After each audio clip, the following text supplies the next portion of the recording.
Hola, ¿qué tal? Bueno, pues como os comentaba en el último vídeo sobre salud, ¿no? Sobre un poco de salud consciente, sobre tomar un poco la autonomía de nuestra, o las riendas de nuestra salud, ¿no? De no coger y bueno, no sé cómo estaréis, ¿no? Después de estos días ya de estar en casa y tal, pero bueno, pues los hábitos que hayamos incluido en nuestra vida van a determinar el estado de salud que tenemos, ¿no? Y en eso, bueno, pues están las prácticas que llevemos a cabo, la alimentación que llevemos, y en eso es lo que yo más o menos me quiero centrar, ¿no? Aparte de otro tipo de vídeos que pueda hacer un poco más adelante sobre otro tipo de técnicas, en este caso quiero poner un poco más de foco en la alimentación porque en mi caso he estado sufriendo varios días atrás por un poco el sedentarismo y no tanto sedentarismo porque yo soy una persona muy activa, pero claro, el cambio de vida hace que el cuerpo tenga que readaptarse a esta nueva situación, ¿no? Entonces, los alimentos que antes tomábamos, cuando llevábamos una vida con otro tipo de cosas, ¿no? De hábitos, pues quizás no sean los mismos que tengamos que llevar ahora porque nuestra situación es muy diferente. Nuestra vida ha pasado a ser más sedentaria, por lo tanto no hay tanta necesidad de ingerir alimentos. Entonces, mira, según tradiciones, por ejemplo, como Ayurveda, que es la que estudio, sobre todo la nutrición, medicina tradicional china, que también me aventuré en un tiempo por ahí y me parece súper interesante.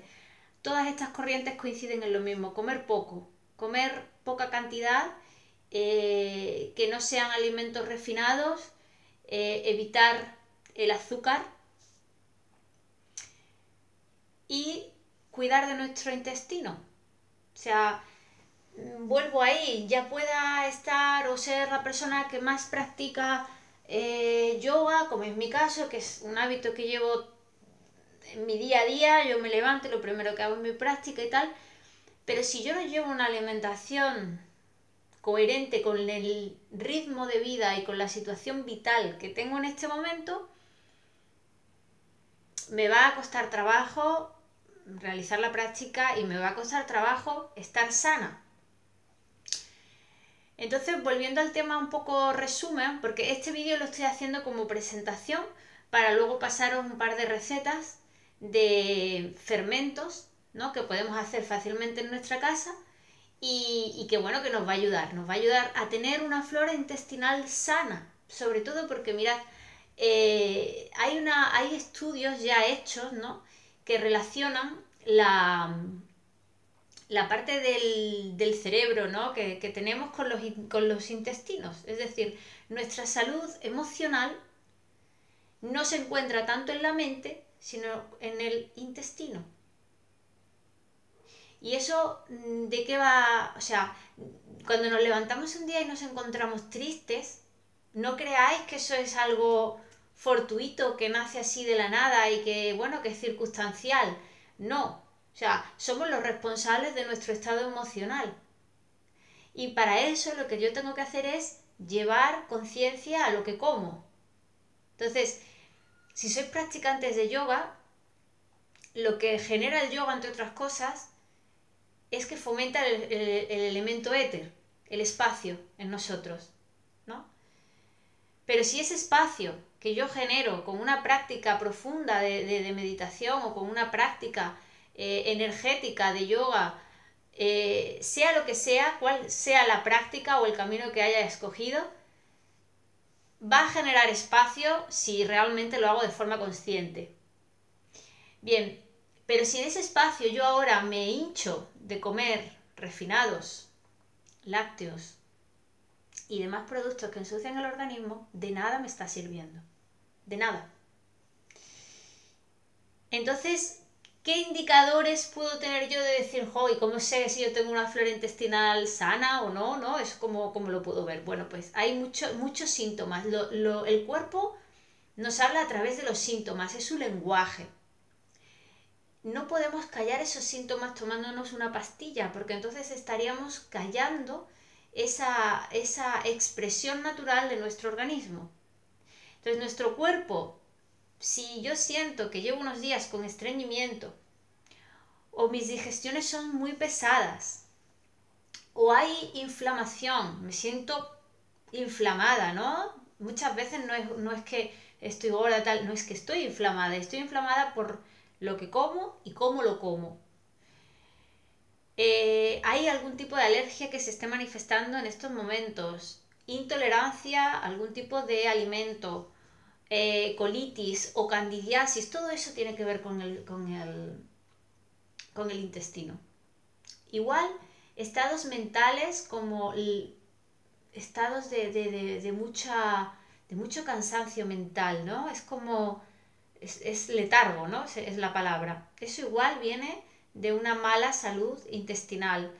O si tengo insomnio o las defensas bajas, todo eso me va a venir de una mala salud intestinal, de un intestino poco saludable. Entonces, como os indicaba, hay que tener una buena flora teniendo unas buenas bacterias fermentativas, os explicaba, ¿no? Me acuerdo, bueno, me lo he vuelto a apuntar para más o menos volver al hilo, ¿no? Recordábamos que un probiótico es una bacteria fermentativa. ¿Os acordabais, no? En el intestino estaba poblado, entre otros, de bacterias fermentativas y bacterias putrefactivas, ¿no? Las fermentativas se alimentaban de la fibra no soluble, que yo no puedo digerir. Cuando yo como vegetales, cuando yo tomo hojas verdes, la fibra de ese vegetal que yo no he podido digerir es el alimento de las bacterias fermentativas. Ahora bien, si yo soy una persona omnívora, como carne y demás, las bacterias que produce la proteína animal son bacterias putrefactivas. Entonces, esas dos tienen que convivir en equilibrio, ¿no? ¿Qué ocurre? Que si yo mi alimentación la baso en productos animales, pues van a poblar más las putrefactivas. Entonces, tiene que haber ese balance, ¿no? La cualidad que tenían las bacterias fermentativas era que cuando se alimentaban de esta fibra, que os decía, provocaban, era como su desecho, o sea, se comían esta fibra y el desecho que eliminan ellas es un ácido, que es un antibiótico, que mantiene a raya a las bacterias putrefactivas y además es una sustancia que que aumenta el pH intestinal. Que baja el pH intestinal. El pH intestinal tiene que estar bajo, el del estómago tiene que estar ácido, más fuerte. Entonces, para tener este balance, ¿qué sería bueno? Pues sería bueno que yo tomara alimentos que generaran probióticos en mi intestino, pero luego le tengo que dar de comer. O sea, tengo que basar mi dieta o incluir bastantes alimentos vegetales, alimentos con fibra vegetal, ¿no? Aparte, estas bacterias también producen enzimas. Las enzimas son muy importantes porque son como... cada enzima se encarga de una cosa, ¿no? Son como llavecitas que van abriendo puertas, ¿no?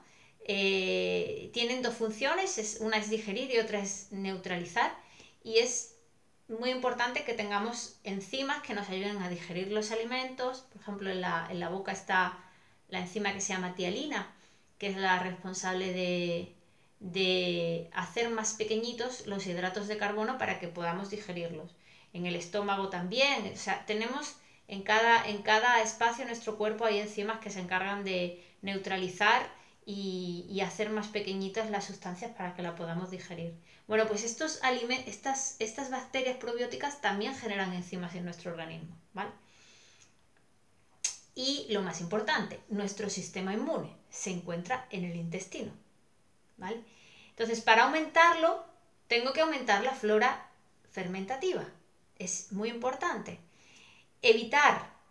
¿Por qué? Evitar, esto es súper importante también, evitar el gluten, evitar la caseína, el azúcar y los refinados.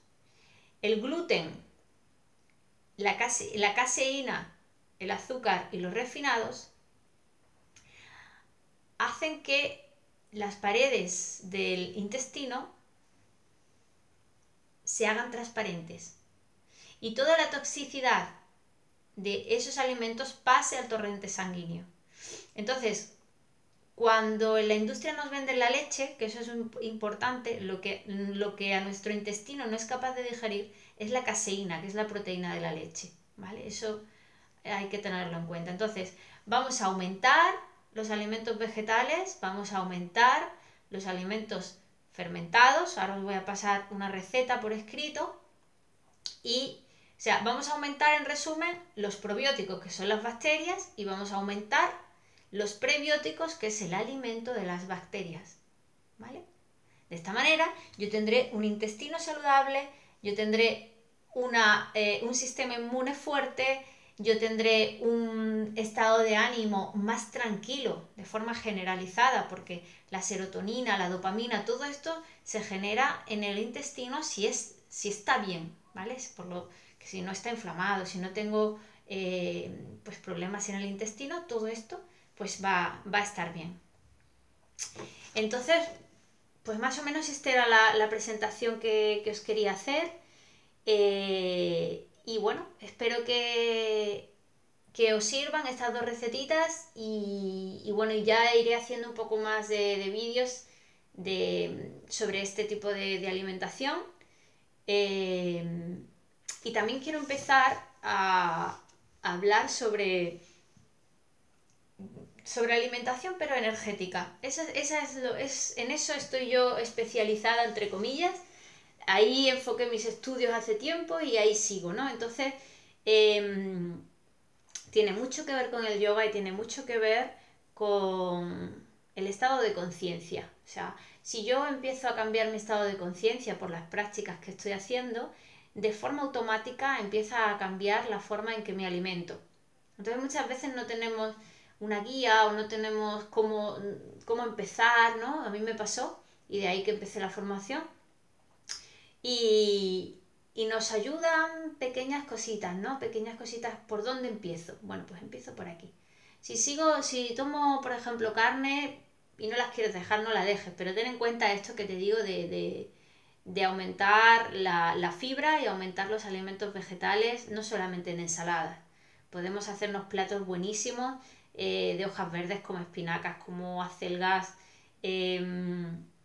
no sé, o sea, donde predomine sobre todo el alimentos del reino vegetal y luego acompañarlos de cereales, arroz, quinoa o legumbres como las lentejas, garbanzos, o sea, hay millones de formas de alimentarse de forma sana, equilibrada, sin utilizar alimentos refinados. Así también nuestra lista de la compra va a bajar, porque lo más caro que compramos siempre son cosas ya hechas y eso no es saludable para nosotros. Entonces, bueno, con este vídeo os presento estas dos recetas. Una va a ser de chucrut, que es una col fermentada y veréis los beneficios que tenéis. Es una col, las personas piensan siempre, ¿no? Me dicen, pero ¿cómo va a tomar col si da muchos gases? No, al revés. O sea, la col fermentada ya no tiene nada que ver con una col cocinada, ¿no? Y la otra que os paso es como una receta llave porque son dos en una. Os enseño cómo germinar, ¿vale? Una forma súper fácil de germinar con un colador que todos tenemos ahora, no tenemos ni que salir a la calle a comprarlo. La semilla que vamos a utilizar va a ser una semilla de lenteja, que todo el mundo tiene semillas de lenteja. Y luego de eso vamos a hacer un fermento líquido, ¿vale? Y luego la otra es de chucrut, como os comentaba. Las dos súper fáciles, súper sencillas y una muy buena forma de empezar a cuidarnos de forma consciente en nuestra casa y haciéndolo nosotros mismos, que eso es mágico, es muy bonito. Así que bueno, espero que os guste y seguimos en contacto. Muchísimas gracias y bueno, ahí seguimos. Chao y mucha fuerza.